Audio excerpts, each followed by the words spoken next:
अस्सलाम वालेकुम, welcome back my YouTube channel. आज का ये हमारा टॉपिक जो है रिलेटिव मोमेंटम है। इससे पहले हमने जो टॉपिक पढ़ा था वो हमने रिलेटिविटी ऑफ मास पे पढ़ा था। तो इसका अगला पार्ट है जो हमारे पास मोमेंटम से रिलेटेड है।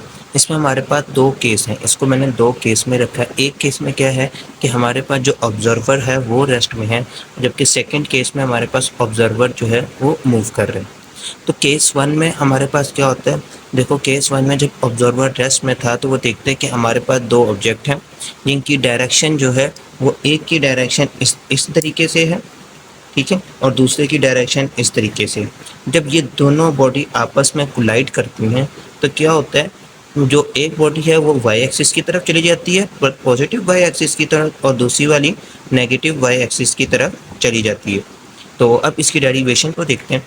तो बिफोर कोलिजन तो हमारे पास जो इनिशियल मोमेंटम है हमने उसको लिख लिया इनिशियल मोमेंटम एक्स एक्सिस पे और वाई एक्सिस पे। तो इनिशियल मोमेंटम हमें एक्स एक्सिस पे पता है कि वो क्या होता है, पी मोमेंटम किसके इक्वल होता है, एम वी के। तो ये एम वी एक्स आ गया। और फाइनल जो वाई इनिशियल मोमेंटम पे हमारे पास वाई क्या है, तो वो हमारे पास एम वी एक्स पे है, ठीक है, वाई एम वी एक्स पे है। तो ये हमारे पास एम वी एक्स आ गया, ठीक। अब आप ये देखो कि यहाँ पे ये प्लस एम वी एक्स फिर plus minus minus M V X ये आपस में कैंसिल हो गए। तो हमारे पास इनिशियल मोमेंटम यहाँ पे क्या आ गया, ज़ीरो आ गया। आफ्टर को लाइए, अब हम फाइनल मोमेंटम देखते हैं। तो फाइनल मोमेंटम में हमारे पास क्या है, फाइनल मोमेंटम ऑफ एक्स हमारे पास ज़ीरो है। क्यों? क्योंकि हमारे पास जो बॉडी है वो वाई एक्सिस में मूव कर गई। तो जब फाइनल मोमेंटम हमने देखा वाई एक्सिस पे तो हमारे पास देखो एक हमारे पास एम वी वाई प्लस और दूसरा भी क्या है माइनस एम वी वाई, क्योंकि फाइनल मोमेंट इनिशियल मोमेंटम पे एक्स हमारे पास जीरो, क्योंकि बॉडी अब जो है वो मूव कर गई है, वो वाई एक्सिस की तरफ चली गई है, ठीक है।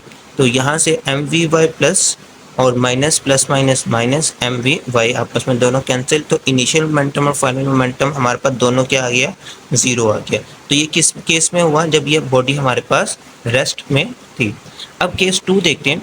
केस टू हमारे पास क्या है, वो कहता है कि हमारे पास जो ऑब्जर्वर है अब वो मूवेबल फ्रेम के साथ मूव कर रहा है, कि अब ऑब्जर्वर जो है वो भी रेस्ट में नहीं है, वो मोशन में है।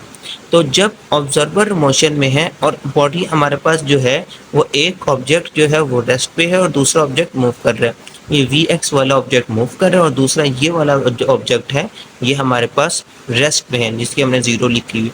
जब ये वाला ऑब्जेक्ट इससे टकराएगा तो टकराने की वजह से क्या होगा, हमारे पास ये ऑब्जेक्ट इस तरीके से मूव करेगा, एक इधर चला जाएगा और एक हमारे पास इस तरीके से आ जाएगा। यहाँ पे हमारे पास जो थी बॉडी बिल्कुल स्ट्रेट में गई थी, लेकिन यहाँ पे बॉडी क्या करेगी, थोड़ा कर्व पाथ को यूज़ करेगी।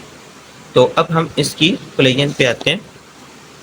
तो कहते हैं बिफोर कोलिजन सेम वही के जैसे हमने पीछे किया था, initial momentum P I X plus P I Y और फाइनल मोमेंटम, ठीक है। सेम सिमिलरली इसी तरीके से initial momentum of P I X. अब यहाँ पे वाई हमारे पास तो है ही नहीं, क्योंकि वाई में तो बॉडी गई नहीं, ठीक। तो वाई में जब बॉडी नहीं गई तो अब यहाँ से हम क्या करते हैं, initial momentum P I x और पी आई एक्स पी हमारे पास किसके इक्वल होता है, एम वी के इक्वल होता है। और हमें पता है कि एम वी, अब हमने ये जो फार्मूला लगाया है ये फार्मूला हमने कहाँ से लगाया है, तो ये आपको पता हो हमने रिलेटिविस्टिक मैथ्स में और उससे पीछे लॉरेंस वेक्टर में ये फार्मूला हमने ड्राइव किया था। तो ये वहाँ से आया लॉरेंस वेलोसिटी से, ठीक। तो ये एम वी और ये वी की जगह पे ये फार्मूला आ गया, वी को हमने रिप्लेस कर दिया यू से, ठीक है, वी एक्स को। तो हमारे पास फार्मूला क्या बन गया, P I is equal to M V X minus U one minus V X, ठीक है, u डिवाइडेड बाई सी का स्क्वायर। अब हमें पता था कि u किसके इक्वल है, माइनस वी एक्स के इक्वल है। तो जब हमने माइनस u की जगह पे माइनस वी एक्स को रखा तो ये भी प्लस हो गया और ये भी प्लस हो गया। तो हमारे पास इनिशियल मोमेंटम किसके इक्वल आ गया, M V X plus M V X और one plus one V square और सी। तो ये एम वी एक्स प्लस ये, तो हमारे पास क्या आ गया, initial momentum two M V X divided by one plus V X का स्क्वायर डिवाइडेड बाई सी का स्क्वायर। सिमिलरली यही सारे स्टेप आपने किसके लिए करने, आफ्टर कोलिजन के लिए करने।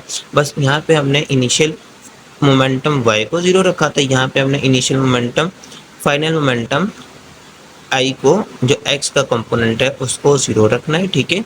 और यहाँ पे हमारे पास वाई कंपोनेंट में इसका आंसर निकालना है, तो ये इसी तरीके से हमारे पास इसका भी आंसर आ जाएगा।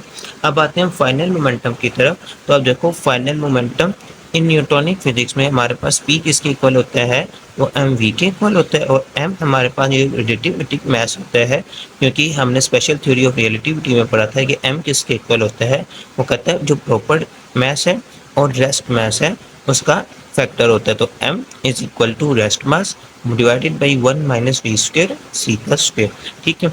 अब m की जगह पे हमने m नॉट की वैल्यू पुट कर देनी है, तो p is equal to m naught v divided by 1 minus V square और सी का स्क्वेयर। ये हमारे पास इसका फाइनल मोमेंटम और ये हमारे पास इसका आंसर आ गया।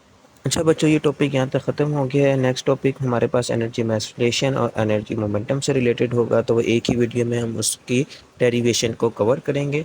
जब तक के लिए अपना ख्याल रखिएगा। अल्लाह हाफिज़।